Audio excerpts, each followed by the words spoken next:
धन्यवाद सभापति जी, आपने मुझे अपनी बात रखने का मौका दिया। और सभापति जी, मैं शुरुआत, क्योंकि पूरे बजट में मेरे प्रदेश पंजाब का जिक्र तक नहीं किया गया, मैं विरोध दर्ज करवाते हुए बात अपनी शुरू करना चाहूँगा। सभापति जी, जब मैं स्कूल में पढ़ता था तो दीवारों पे एक नारा लिखा रहता था, हम दो हमारे दो। और पूरे देश के लोग जानते हैं कि पिछले 10 साल 2 साहब की सरकार चल रही थी। अब उन 2 साहब के कंधों पर और 2 लोग बैठ गए हैं और वो पुराना नारा पूरी तरह फिट हो गया कि हम दो हमारे दो। सभापति जी, चलो ये तो पुराना नारा है, एक नया नारा इस सरकार का, सबका साथ सबका विकास। लेकिन मुझे लगता है कि वो नारा भी 2 का विकास बाकी सबका सत्यानाश इस बजट में सारा कुछ दर्शाया जा रहा है। सभापति जी, जिस दिन इलेक्शन का रिजल्ट आ रहा था तो स्वाभाविक है सारे लोग अपना देख रहे थे और पूरे देश का भी देख रहे थे कि क्या बन रहा है, किसकी सरकार बन रही है।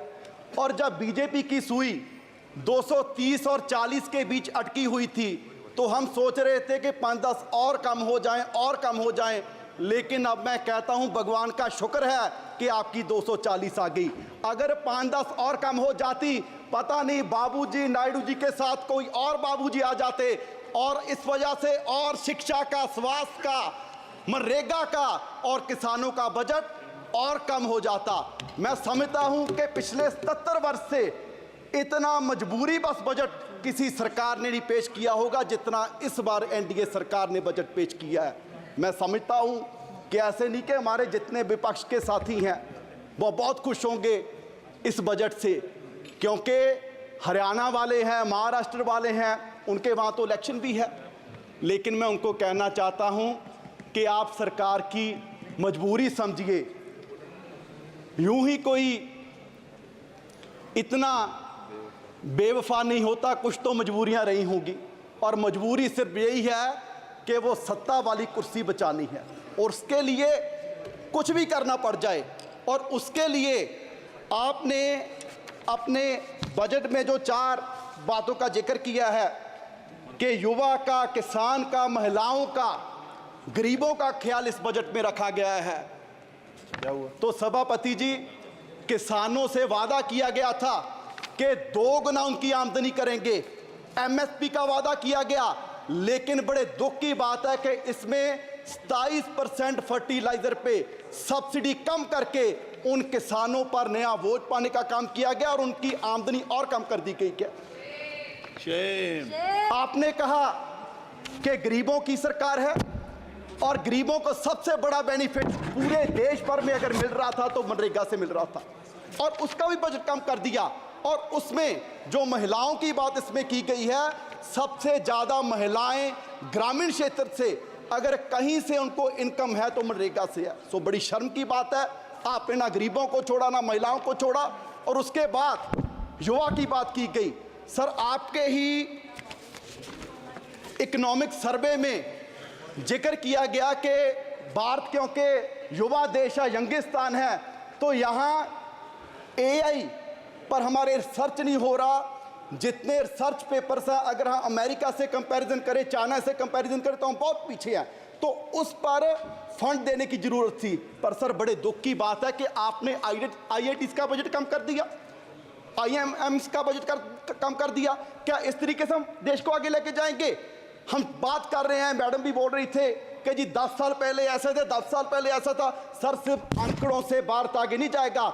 अगर पूरी दुनिया में भारत की पोजीशन देखनी है तो हैप्पीनेस इंडेक्स में हम 2016 में 118वें नंबर पर थे और अब 126वें नंबर पर चले गए। ग्लोबल हंगर में हम 111वें नंबर पर हैं 125 देशों में।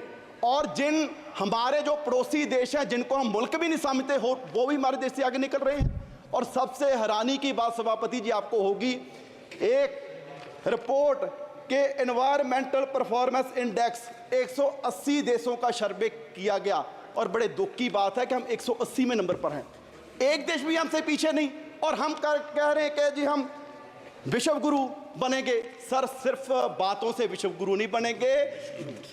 पूरे देश के हालात ये हैं कि 140 करोड़ की पॉपुलेशन में सिर्फ 4.25 करोड़ लोग हैं जिनकी सैलरी, जिनकी कमाई महीने की 25,000 से ज़्यादा है। आप सोचिए, जिनकी 25,000 से महीने की सैलरी कम है, क्या वो किस तरह का कोई सम्मानजनक जीवन वो व्यतीत कर रहे होंगे।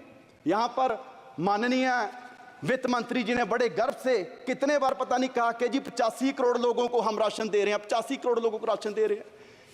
ये कोई गर्व की बात नहीं, मुझे लगता है कि सरकार के लिए शर्म की बात है कि पिछले 10 साल में आप 85 करोड़ लोगों को गरीबी से बाहर निकाल पाए और आप इसकी चीज को बड़े गर्व से बता रहे हैं। बैजा बैजा बैजा ओ बैजा ओ बैजा बैजा। और सर बैजा, ऐसे देश आगे नहीं बढ़ेगा। और सर अगर मैं लास्ट में अपने क्षेत्र पंजाब की बात करूं, क्योंकि सर वैसे तो किसी प्रदेश का ध्यान नहीं रखा गया, अगर मैं पंजाब की बात करूं, सर फ्लड्स के लिए बजट आपने लॉट किया। आपने कहा जी शाम में फ्लड्स आए, बिहार में फ्लड्स आए, उत्तराखंड में फ्लड्स आए, हिमाचल में फ्लड्स आए। क्या सर पंजाब देश का हिस्सा नहीं है? जो बारिश उत्तराखंड में हुई, हिमाचल में हुई, क्या वो पहाड़ों में रुक जाएगी? वो सारी बारिश का पानी पंजाब में आया और 1680 करोड़ का नुकसान पंजाब का हुआ।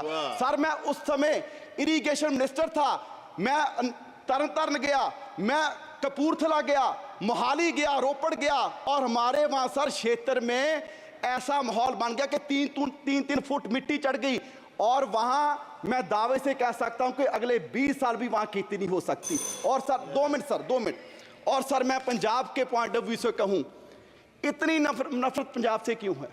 जिस पंजाब का बलिदान इतना बड़ा रहा कि देश को आजाद करवाने में भी हमारी 80% कुर्बानियां, और उसके बाद भी सर पंजाब के किसी गांव में जाइए, आपको कोई भी गांव में ऐसा नहीं मिलेगा कि जिस गांव में हमारे शहीद की मूर्ति ना हो, जिसने सरहद पर राखी करते अपनी जान कुर्बान दी।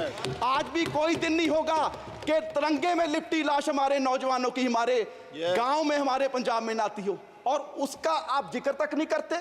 जिस बात के लिए आप कह रहे हैं कि जी देश आत्मनिर्भर हो गया, आत्मनिर्भर हो गया, आत्मनिर्भर करने में भी सबसे बड़ा योगदान हमारे किसानों का है। और वो कोई ऐसे नहीं हुआ, हमें मूल्य उतारना पड़ा, हमें अपना पानी बर्बाद कर लिया, हमें अपनी धरती बर्बाद कर ली। और पंजाब से कैंसर एक्सप्रेस ट्रेन जाती है सर राजस्थान, वो इसलिए जाती है क्योंकि देश का पेट भरने का काम पंजाब कर रहा है। और आप उसके लिए हमें दे क्या रहे हैं? हमारी झांकियां तक आपने 15 का 26 जनवरी में से निकाल दी। सो सर मेरी मांग है कि पंजाब को स्पेशल पैकेज दिया जाए, हमारी इंडस्ट्री बर्बाद हो रही है उसके लिए स्पेशल पैकेज दिया जाए। और ये बजट मैं कहूंगा कि सिर्फ धन्यवाद जी, धन्यवाद बचाने का हनुमान बेनीवाल जी।